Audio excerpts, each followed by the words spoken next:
Assalomu alaykum aziz tinglovchilar. Yana siz bilan yulduzlar olamiga sayohatdamiz. Oldimizda 29-sentyabrdan 5-oktyabrgacha bo'lgan bir hafta turibdi. Bu hafta Oy bir necha burjlarni kesib o'tadi. Yupiter esa kenglik va imkoniyatlarni hadya etadi. Lekin shuni unutmang, yulduzlar faqat yo'l ko'rsatadi, tanlov esa har doim o'z qo'limizda. Endi esa keling har bir burj vakili uchun qanday qulay va noqulay kunlar kutayotganini, sevgi, sog'liq, ish va moliya borasida qanday o'zgarishlar bo'lishini birgalikda bilib olaylik. Qo'y burji vakillari, bu hafta sizning qo'lingizda kuch bo'ladi, qalbingizda esa jasorat. Oy va Yupiter uyg'unligi sizni yangi imkoniyatlarga yo'naltiradi. Lekin shoshqaloqlik xato qarorlarga olib kelishi mumkin. Sevgi bobida juftlikdagilar uchun iliq suhbat va o'zaro tushunish ko'tariladi. Yolg'iz qo'ylar esa 30-sentyabr kuni ijtimoiy muhitda yangi tanishuvga duch kelishlari mumkin. Sog'liq borasida energiya ko'p, lekin dam olishni unutmang. 2-oktyabr kuni asabiylik yuqori bo'lishi mumkin. Ishda sizning tashabbuskorligingiz qadrlanadi. 4-oktyabrda qo'shimcha daromad yoki yaxshi yangilik kutish mumkin. Qulay kunlar 1 va 4-oktyabr kunlari. Noqulay kun esa 2-oktyabr. Bu hafta shijoatingizni reja bilan uyg'unlashtiring. Omad siz tomonda bo'ladi. Buzoq burji vakillari, siz uchun bu hafta barqarorlik, sabr va puxta rejalarning haftasi bo'ladi. Siz sekin yurib, aniq natijaga erishasiz. Oila va munosabatlarda iliqlik ustunlik qiladi. Yolg'iz buqalar uchun 4-oktyabr kuni do'stlik muhabbatga aylanadigan kutilmagan uchrashuv bo'lishi mumkin. Sog'liq borasida tana sizdan yengil ovqat va dam olishni so'raydi. Ortiqcha yuklamalardan qoching. 29-sentyabr va 4-oktyabr moliyaviy jihatdan muvaffaqiyatli kunlardir. Ishda sabr va qat'iyat sizni yuqoriga olib chiqadi. Qulay kunlar 29-sentyabr va 4-oktyabr. Noqulay kun 2-oktyabrdir. Bu hafta barqarorlik sizning eng katta kuchingiz bo'ladi. Har bir qadam kichik bo'lsa-da, natija ulkan bo'ladi. Egizak burji vakillari, bu hafta siz uchun muloqot va yangi bilim haftasi bo'ladi. O'z fikringizni aniq ifoda etsangiz, ko'plab eshiklar ochiladi. Muhabbat bobida juftlikdagilar o'zaro tushunishni chuqurlashtiradilar. Yolg'iz egizaklar uchun 30-sentyabr va 5-oktyabr kunlari yangi tanishuvlar kutilmoqda. Sog'liq borasida haddan tashqari fikrlash bosh og'rig'iga olib kelishi mumkin. Toza havoda sayr qilish sizni yengillashtiradi. Ish va moliya borasida sizning fikrlaringiz qadrlanadi. 5-oktyabr kuni jamoaviy ishda muvaffaqiyat bo'ladi. Moliyaviy jihatdan esa kichik, ammo barqaror daromad kutilmoqda. Qulay kunlar 30-sentyabr va 5-oktyabr. Noqulay kun esa 1-oktyabr. Bu hafta so'zlaringizni ehtiyotkorlik bilan ishlating. Ular siz uchun kuchli quroldir. Qisqichbaqa burji vakillari, siz uchun bu hafta hissiyotlar va ichki dunyo bilan ishlash vaqti. O'zingizni tinglash va ruhiy uyg'unlikni tiklash imkoniyati tug'iladi. Muhabbat bobida juftlikdagilar uchun mehr-muhabbat kuchayadi. Yolg'iz qisqichbaqalar uchun 29-sentyabr kuni yangi tanishuv ro'y berishi mumkin. Sog'liq borasida asabiylik va ortiqcha hissiy yuklamadan ehtiyot bo'ling. 3-oktyabr kuni dam olishga ko'proq vaqt ajrating. Ish va moliya borasida ichki hissiyotingiz kuchli bo'ladi. Muhim qarorlar qabul qilishda yordam beradi. Moliyaviy barqarorlik saqlanadi, lekin katta tavakkalchiliklardan qochganingiz ma'qul. Qulay kunlar 29-sentyabr va 4-oktyabr kunlari. Noqulay kun 3-oktyabr. Bu hafta ichki ovozingizni tinglang. U sizni hech qachon aldab qo'ymaydi. Arslon burji vakillari, siz uchun bu hafta ijod va namoyish haftasi bo'ladi. O'z iste'dodingizni ko'rsatishdan tortinmang. Muhabbat bobida sherigingiz bilan iliq uchrashuvlar va romantika sizni kutadi. Yolg'iz arslonlar uchun 1-oktyabr kuni yangi tanishuv bo'lishi kutilmoqda. Sog'liq borasida ortiqcha zo'riqish va raqobat sizni charchatishi mumkin. Sport va dam olishni muvozanatga keltiring. Sizning ishdagi mehnatingiz qadrlanadi. 5-oktyabr kuni yirik loyiha yoki taklif kelishi ehtimoli bor. Omadli kunlar 1-oktyabr va 5-oktyabr. Noqulay kun esa 2-oktyabr. Bu hafta yorqin bo'ling, lekin boshqalarning nurini ham qadrlashni unutmang.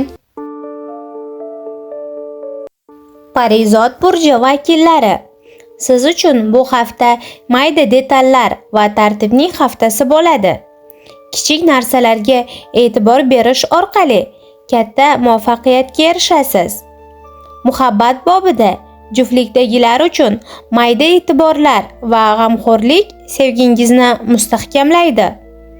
Yolg'iz parizodlar 4-oktyabr kuni yoqimli tanishuv kutishlari mumkin. Sog'liq borasida perfeksionizm charchoqqa olib kelishi mumkin. Dam olishni unutmang. 30-sentyabr kuni o'zingizni ortiqcha ishlardan tiyib turing. Ishda rejalar va hujjatlar ustida ishlash uchun ajoyib hafta. Moliyada sekin, ammo barqaror daromad bo'lishi kutilmoqda. Qulay kunlar 29-sentyabr, 4-oktyabr kunlari. Noqulay kun esa 30-sentyabr kuni. Bu hafta mukammallikni emas, barqarorlikni tanlang. Sizning sabr va aqlingiz omad keltiradi. Tarozi burji vakillari, siz uchun muvozanat va go'zallik bu haftada juda ham muhim bo'ladi. Bu haftada sheriklik va hamkorlik sohalari yuksaladi. Munosabatlarda iliqlik kuchayadi. Yolg'iz tarozilar 1-oktyabr va 4-oktyabr kuni kimdir bilan jiddiy tanishuv o'tkazishlari mumkin. Sog'liq borasida ichki tinchlik sog'lig'ingizni mustahkamlaydi. Stressli suhbatlardan qochganingiz ma'qul. Ishda jamoaviy ishlarda muvaffaqiyat bo'ladi. Moliyaviy jihatdan 4-oktyabr siz uchun juda ham omadli bo'lishi kutilmoqda. Qulay kunlar 1-oktyabr va 4-oktyabr kunlari. Bir oz noqulay kun esa 3-oktyabrdir.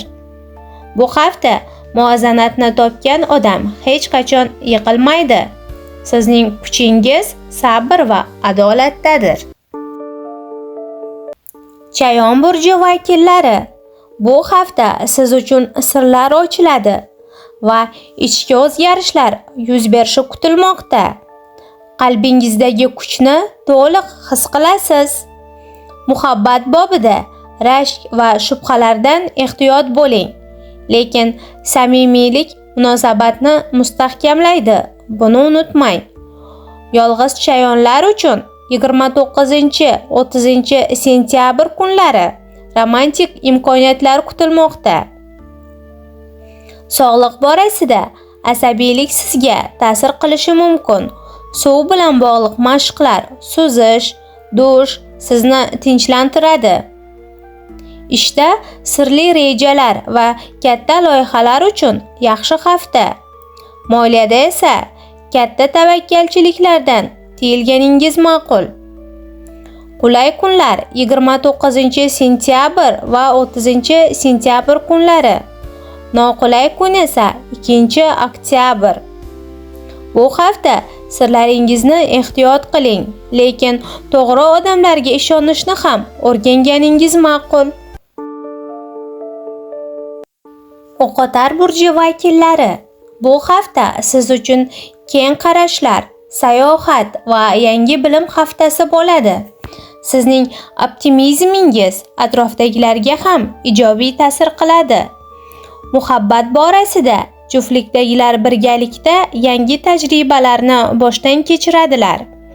Yolg'iz o'qotarlar uchun 5-oktyabr quvonchli tanishuv bo'lishi mumkin. Sog'liq borasida energiya yuqori, lekin ortiqcha harakatlardan ehtiyot bo'ling. 30-sentyabr kuni dam olish juda ham muhim. Ishda yangi loyihalarga kirishish uchun yaxshi hafta. Moliyada esa 5-oktyabr omadli kun.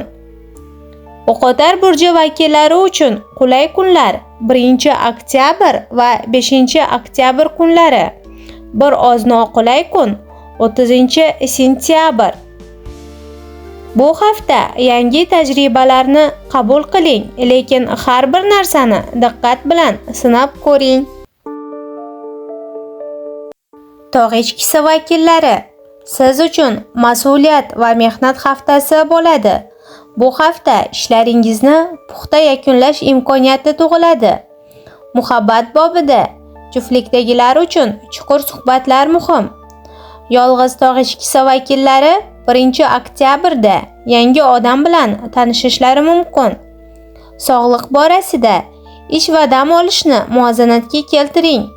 3-oktyabr kuni stress kuchayishi mumkin. Ishda 5-oktyabr kuni katta loyihalardan muvaffaqiyat kuting. Moliyaviy barqarorlik esa davom etadi. Qulay kunlar 1-oktyabr va 5-oktyabr kunlari. Bir oz noqulay kun 3-oktyabr kuni.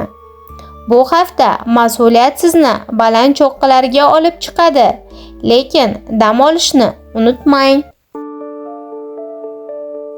Qovg'a burji vakillari. Bu hafta yangicha fikrlar va do'stlik aloqalari markazida bo'lasiz.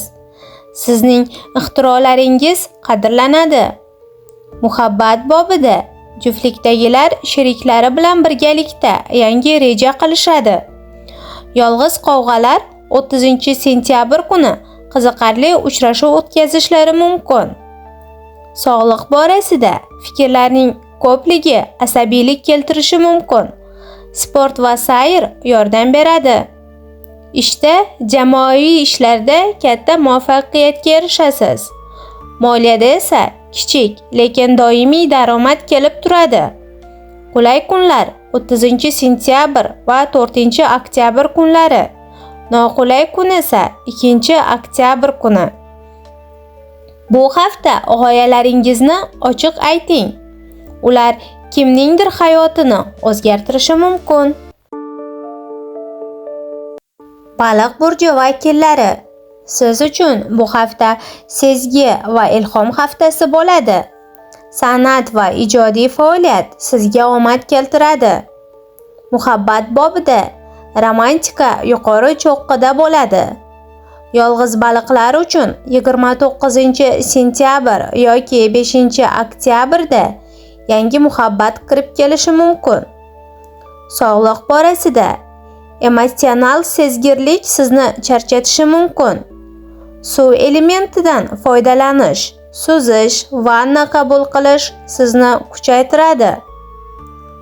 Ishda yozuv, ijodiy ishlar va san'at bilan bog'liq loyihalarda omad siz tomonda bo'ladi. Moliyada esa barqarorlik kuzatiladi. Qulay kunlar 29-sentyabr va 5-oktyabr kunlari. bir oz noqulay kun 3-oktyabr. Bu hafta sezgingizni tinglang, u sizga eng to'g'ri yo'lni ko'rsatadi. Azizlar, 29-sentyabrdan 5-oktyabrgacha bo'lgan hafta uchun bashoratimiz shunday bo'ldi. Ko'rib turganingizdek, yulduzlar har birimiz uchun turli imkoniyat va sinovlarni taqdim etmoqda. Muhimi, bu imkoniyatlardan to'g'ri foydalanish va noqulay kunlarda sabr qilishdir. Yulduzlar sizning yo'lingizni yoritadi, lekin tanlov sizning qo'lingizda. Barchangizga omad, baraka va tinchlik tilayman. Keyingi bashoratlarda ko'rishguncha